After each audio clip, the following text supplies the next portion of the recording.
চারটা জিনিস সৌভাগ্যের লক্ষণ, এটা যদি পাও খুব ভালো। জাজিম, এমন জাজিম, খেজুর পাতার চাটাই দিয়ে জাজিম, বিষ্ণুনবী সেখানে শুলে চাটাইয়ের দাগ পিঠের মধ্যে লেগে যেত। টাকা দিয়ে বাড়ি কিনা যায়, গাড়ি কিনা যায়, ঘর কিনা যায়, সব কিনা যায়, কিন্তু সুখ কিনা যায় না। কিনা যায়? তোমার রিজিকে যা আছে এটা দুই পাহাড়ের মাঝখানে থাকলেও এটা তুমি পাবা। আর যেটা তোমার রিজিকে নাই ওটা অনেক দূর থেকে আনার পরেও হাত দিয়ে নিয়ে দুই ঠোঁটের মাঝখানে রাখলেও ওটা পড়ে যাবে। মনে সুখী আসল সুখ। এজন্য মনকে অস্থির হতে দেয়া যাবে না, মনকে সবসময় স্থির রাখবেন। মনের সুখ আসল সুখ।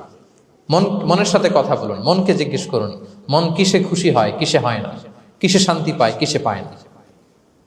হ্যাঁ, শুধু সম্পদ থাকলেই মানুষ সুখী হয় না, সম্পদের দরকার আছে।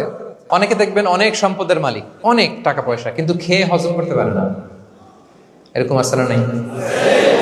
সুখ আছে? অনেকে অনেক সম্পদ